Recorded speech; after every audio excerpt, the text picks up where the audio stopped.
Okay, so this will be the final lecture of this semester, and like we said, on Wednesday we'll have a Q&A session, and attendance for the Q&A session is optional, but you can come and ask any questions related to final exams and even homework if you want it. All right, so the final topic that we are going to cover is how real processors are made in real industries. So we have discussed the architecture of the CPUs using data path diagram. We draw instruction memories, and we draw control modules, registers, ALU, and data memory, and so on. And we connected all these modules using lines for the control flow and data paths. Although signals and data paths deliver the data between the components, and each components are in charge of the computations and generating control signals and so on. However, these diagrams is just blueprint, and we cannot make a real processors out of it. It's just a design, right? We have to actually manufacture and produce and implement the CPU in real life. At the initial stage of design, we can start with these diagrams to conceptually design the CPU, but these are not actually designed product.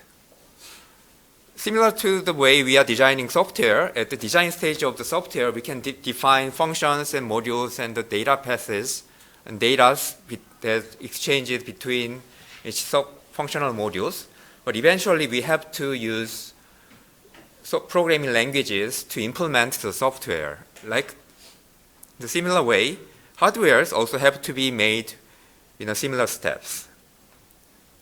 When we are designing hardware, we use also some types of language called hardware description language. So when we are creating or implementing software, we use programming languages.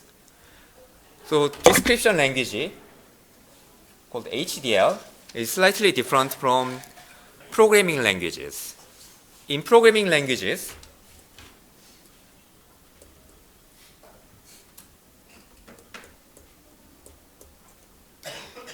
if we have statement,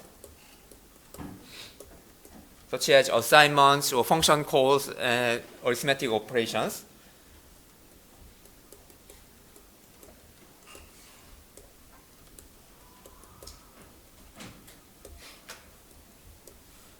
these are executed in order. After executing statement 1, the program is supposed to execute statement 2, and then after that, the program is supposed to execute statement 3. However, when we are creating hardware using these languages, we are describing what kind of components exist in our hardware. So when in HDL, when we have statement 1, 2, and 3, there is no order between these three. They just exist simultaneously on top of our hardware. In our CPU diagram, we have multiple data paths, such as the data path that goes through the control module, data path that goes through registers, and there is no order between these data paths or components. Control module doesn't execute beforehand of the register read, nor registers are operated after the control module. There is no such type of ordering between the components. If we have multiple statements that describes what types of hardware or components and behavior of those components, they are supposed to be executed simultaneously. And that's the big difference between programming languages and HDL languages.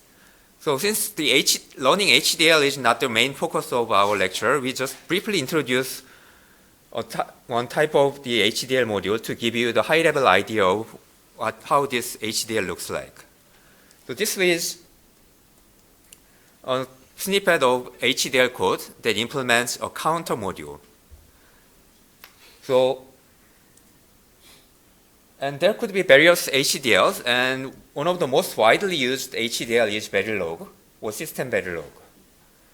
And in this case, in Verilog, we define components as modules, like we are defining functions in C programming languages or defining functions in Python languages. The basic unit of the components in hardware in Verilog language is modules. So these modules has inputs and outputs, such as input control signals or input data paths and output data paths and so on. In this case, we have clock input and two 32-bit inputs and one 32-bit output. And the purpose of this counter module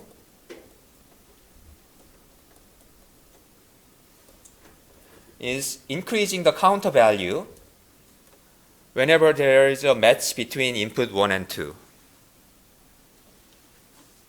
So per cycle, this test module, this test counter, will receive two numbers, input 1 and input 2. And we'll compare those two numbers, and if they have the same value, it will increase the counter value by 1. Otherwise, the counter value will be maintained as the same as the previous cycle.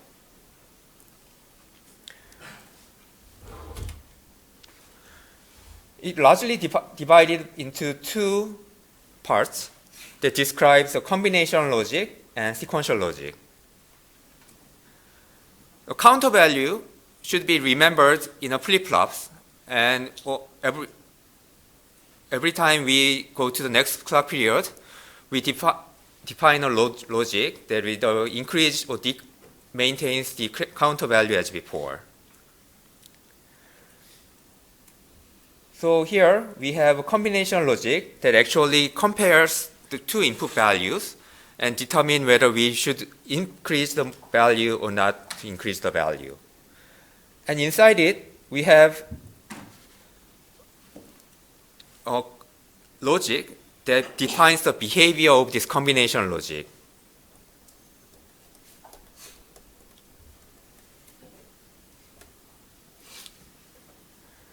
First, it assigns the value to counter new value and compare these two input values. And if they are the same, then the counter new value will be counter plus 1.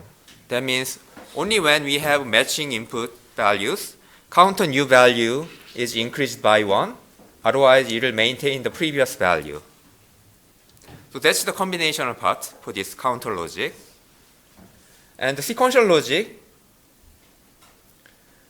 if you look at the sequential logic part, it starts with always at positive edge clock. What that means is that the body of this sequential logic part is executed when we have a positive edge in clock signal.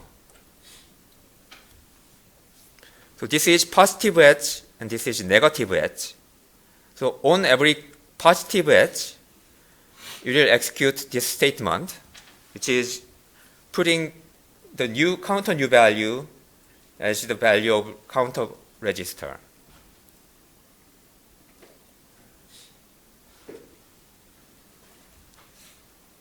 So again, we are not going to cover all the syntax details of this Verilog module, and we are just give you the high-level idea of how these hardware modules are created.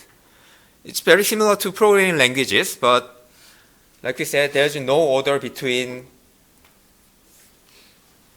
components or statements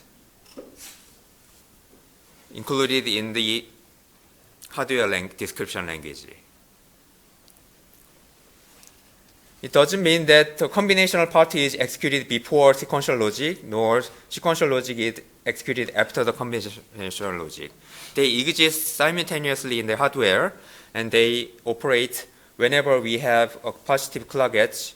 And this statement means that this combinational logic always be executed whenever we have any input changes from the signals or values. That's how the combination logic works.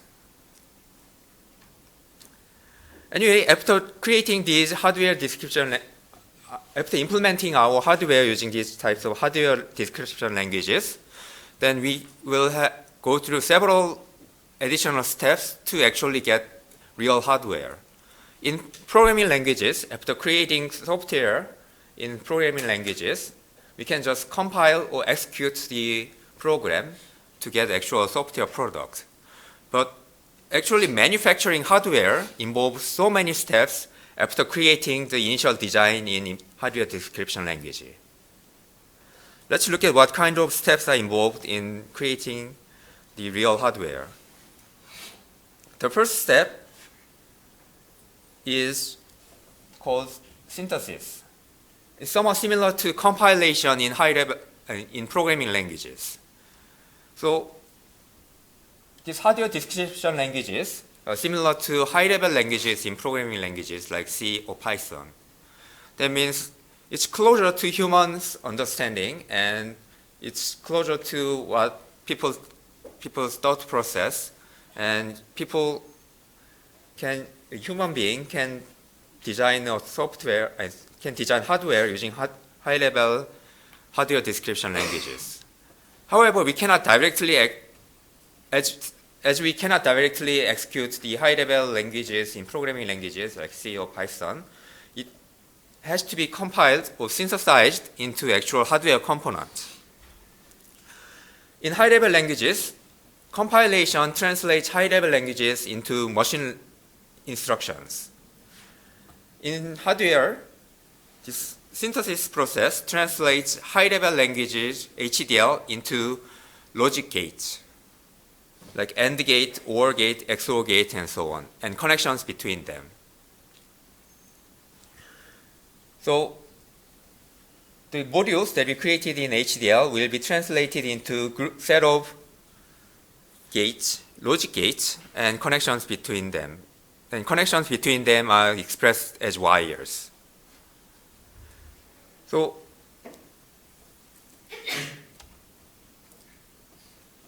in reality, although we just show you our diagram, the actual result of the synthesis is list of gates and set of wires. So all these are gates, and these are wires. And if we look at these gates, these are flip-flops, and these are logic gates like NOR gate, XOR gate, inversion gate, and so on.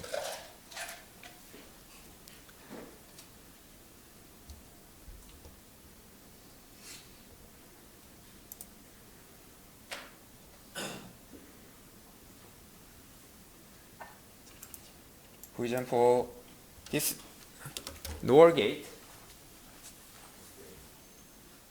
let's get this inversion gate.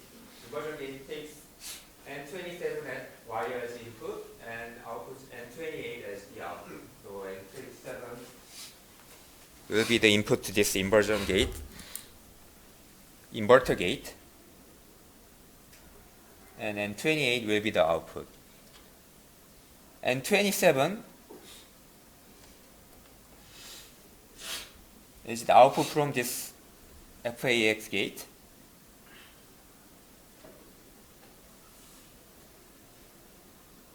And N28, where is N28 here?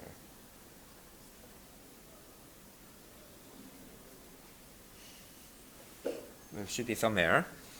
Like this connection shows, we have list of inverter gates and inputs and outputs expressed in that list.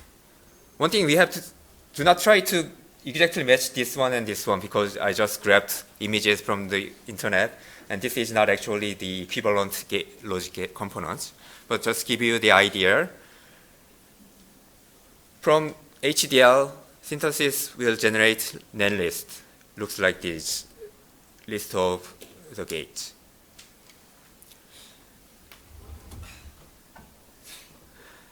And after we obtain this list of logic gates, we'll actually have to place these gates into two-dimensional space, because all these logic gates are typically implemented as your rectangular shape in standard cells.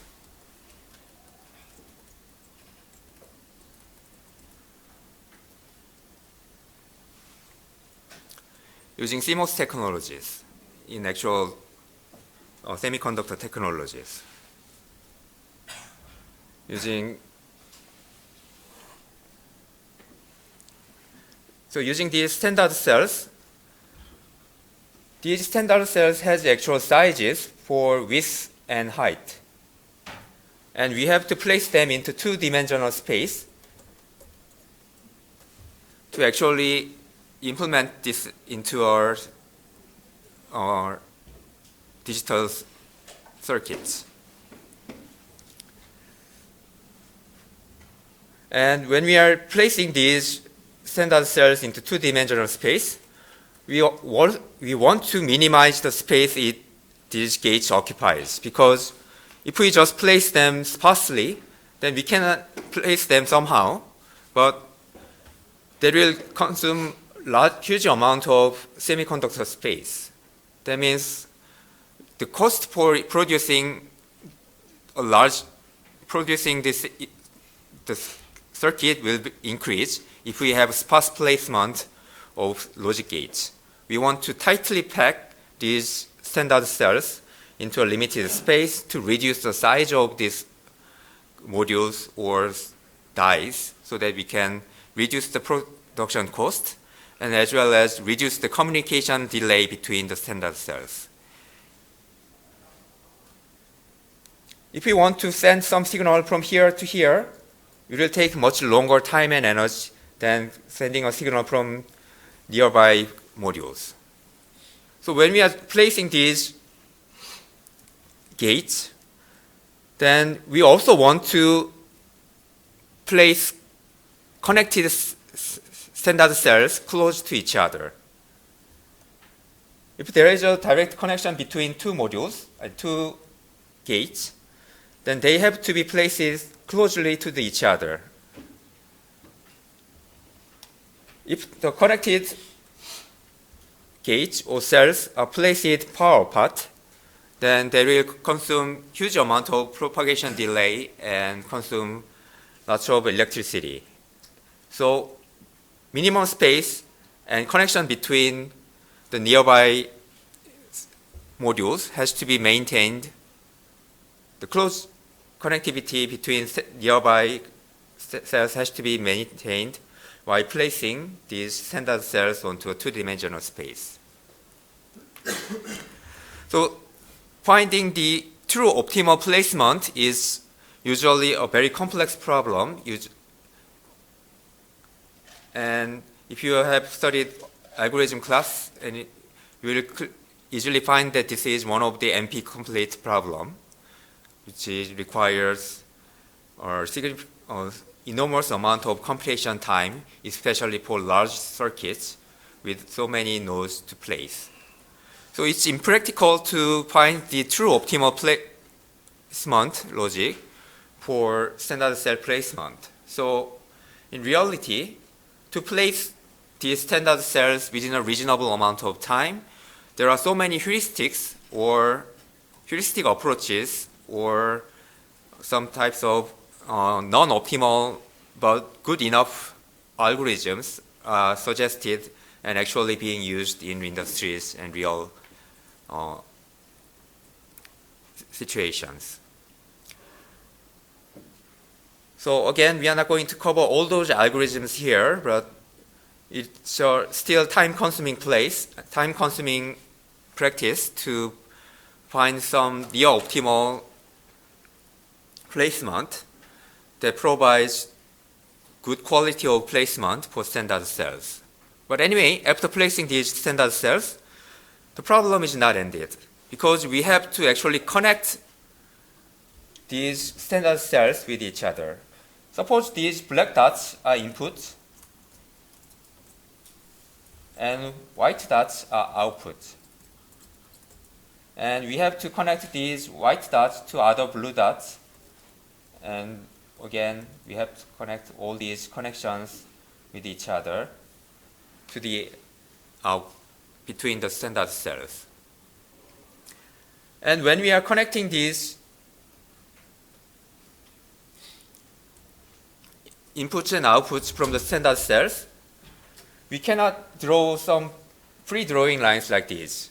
These connections also has to be go through straight lines, and we have to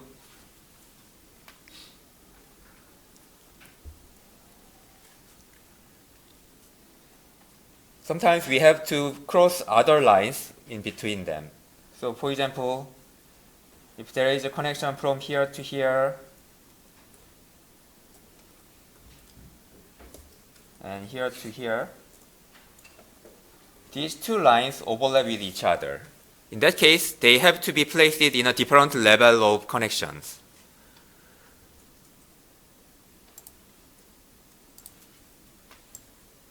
So like this diagram shows, all these lines are set straight lines, and if there is an overlap between these two, they have to go through different levels. So in CMOS technology, there are several levels are provided, like 9 levels or 8 levels of these wires. And finding optimal connections with minimal overlaps and minimal length between the connections is also finding those optimal place routing is also an NP-complete problem. So routing is also happens in a heuristical way to find near optimal routing.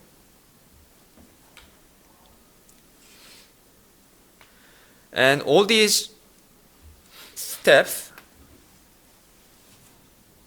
humans cannot do it, right? Because it's too complex. So we'll use computer softwares to do it.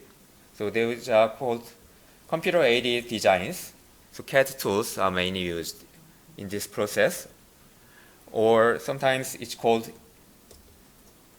EDA, Electronic Design Assistance Mechanism.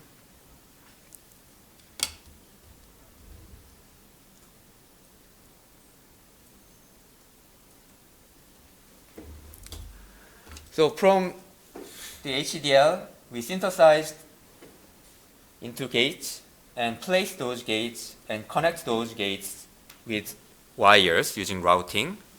And then we have actual layout of the semiconductors to be produced. And then through the manufacturing step that we discussed in the second week of the lecture, we actually produce semiconductor chips or computer chips that we will use in our system. However, as you can imagine, this is a very costly process. When we are creating software, compilation doesn't charge us every time we compile the program. If we created some bug in our program, if it's before release, then we can just go and fix our bug and recompile to produce another round of program or another version of the program. And if we do have bug in the released product, we still have patch mechanism to fix the software that is already deployed in the field. But in hardware, it's very, very difficult to fix the errors. When we are still within these stages, if we created some bug in the source code, then we might be able to resynthesize, replace, and reroute the design. But after we actually produce the design, it's very difficult to modify the design because it's already produced and we have to discard all the incorrectly produced product. And if they are indeed deployed in the field, then it's almost impossible to go and fix every product that we deployed. Of course, in some cases, we might be able to change the behavior of the hardware through the software mechanism, such as if there is a firmware involved in the hardware operation, or sometimes we include some microprograms in the CPUs to execute complex operations. In those cases, by patching those firmware or microcode, we might be able to fix some degree of the hardware malfunctions or hardware bugs, but they are very limited availability. So it's very important to design correctly operating hardware designs in the first place in hardware design. So when we are designing hardware, design verification and validation is very, very important. Much more important than software validation and verification. So actually, designing the hardware is already a complex process, but the effort and the cost that are associated with verification and validation of hardware design is even higher than the initial design. Sometimes 2 or 3 times higher than initial design to verify and make sure there is no bug in the hardware design. There are several stages to validate and verify the hardware design. While we are still in this stage, when we can go back to the source code level easily, it's called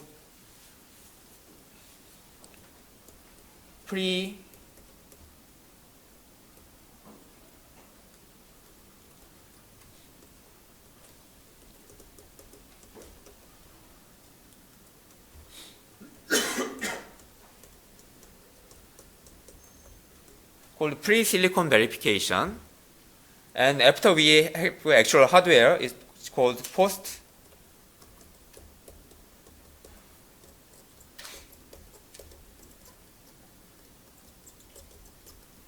post-silicon verification. Since we use silicon to produce actual chips, the pre-silicon verification means the stages when we verify the design before we have the actual chips. And post-silicon verification is the stage when we have produced the initial engineering samples or some initial set of manufacturing stages. We can actually get the first set of products that can operate in real speed and then do some verification there. Pre-silicon verification is challenging because when we are doing pre-silicon verification, we can only rely on simulation methods or emulation methods to verify complex design. Logic simulation is actually simulating the behavior of the hardware using HDL, Verilog or VHDL simulation or gate level simulation that actually simulates the netlist using the simulator. Logic simulation can provide accurate results with how the hardware will behave, but they are very, very slow. For example, it can simulate up to hundreds of cycles per second, which means when we are simulating a 100 megahertz system, logic simulation can up to reach 100 hertz. That means 1 million X difference.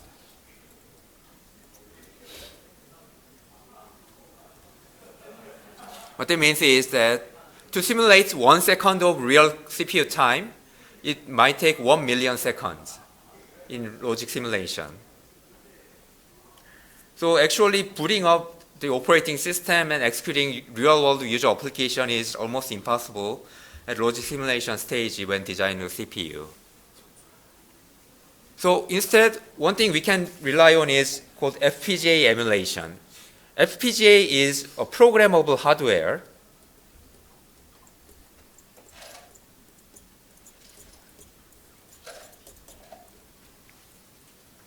So it provides a lookup tables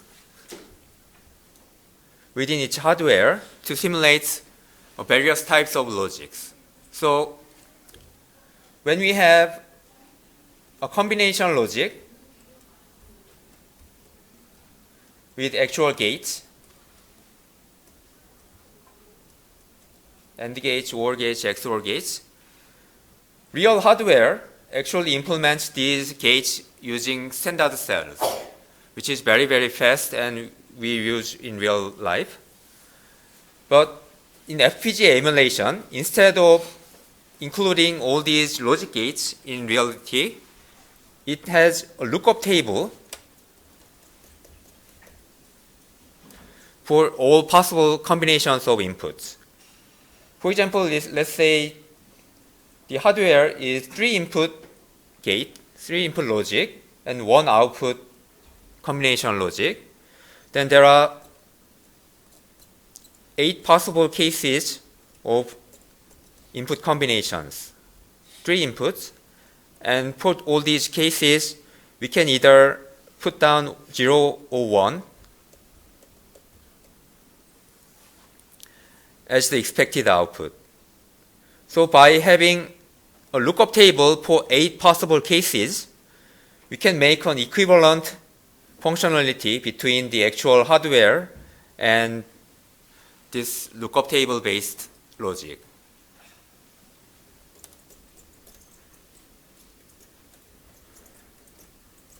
Called LUT. So by programming zeros and ones in this lookup table, this FPGA can emulate any possible combinations of hardware using programmable logics. So by programming in FPGA means filling up this table with desired logic functions. And by filling up these logic functions, we can emulate any possible logic. And FPGA is much faster than logic simulation. So between FPGA, actual silicon, the difference is about only 10x. It's not an absolute number, but sometimes 10x, sometimes could be 20x, 30x, but it's about the same range, about in the ballpark of these ranges. So although it's a little slower than the actual CPUs or chips, the FPGA can closely model the real-world systems with reasonable amount of time. And for example, booting up the operating system can be implemented in FPGA within few minutes. So using these tools, logic simulation and FPGA emulation, we can verify the design at pre-silicon stage to validate our HDL design so that we can have the correct layout of our cells, so we can produce and invest our assets or money and resources to producing actual product in silicon. And after having the silicon, we'll have a more rigorous tests as a post-silicon verification using real-world test cases with more thorough tests. Of course, we do find bugs in the post-silicon verification step, and in that case, we might have to go back to the pre-silicon stage for fixing the errors or bugs, and then reproduce these silicon again. But we can reduce the number of round trips between the silicon and HDL by using logic simulation and FPGA emulation. So the final thing that I want to introduce is the actual implementation of RISC-V processor that we studied in our lectures. So since RISC-V is open source architecture, there are so many implementations that implements RISC-V processor in HDL. And there are also so many open source implementations available on internet, such as GitHub. And this is one of those implementations, and I suggested this implementation because this is one of the simplest 5-stage implementation that we can imagine or we can find. And this is very close to the implementation that we studied in this the lecture. For example, one of the modules that you can find is the ALU module. And as you can see, it takes so the ALU module took 2 inputs and 1 output, and it take the control signals for ALU operation.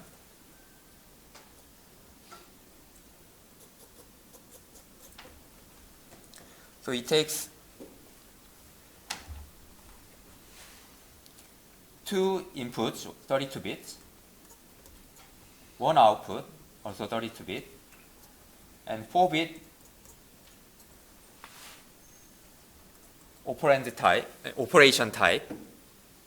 And if you look at this RISC-V ALU module source, you can find this case statement that depending on the ALU operation, it actually calculates add operation or AND operation or OR operation, XOR operation, and so on, or even compare operation. And using the result,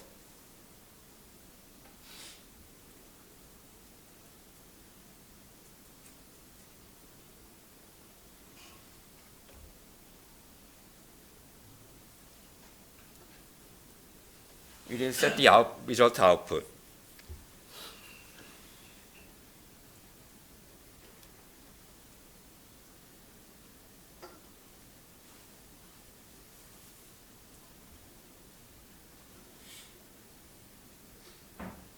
And this one is comparing with the signed value. So it's when we are comparing signed value, we have to check the sign bits of operand A and B, and if they are not the same, then using just sign bit comparison, we can have the result. And otherwise, we have to actually subtract the compared values to get the difference. The result of subtraction will give you the sign bit. And if we have, for example, if we have A and B value, which is their sign bit is the same,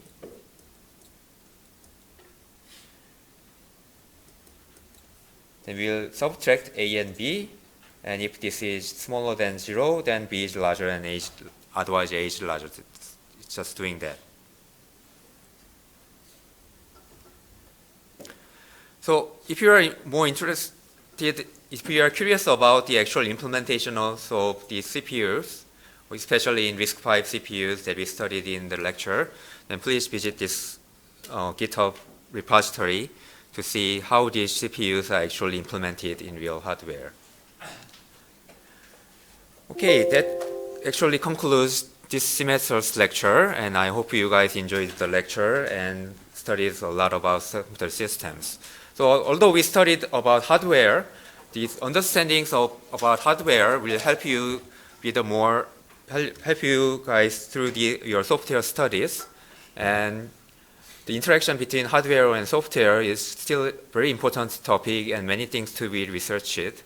So if you have any plans, then I hope this understanding on computer hardware can be your valuable assets throughout your studies.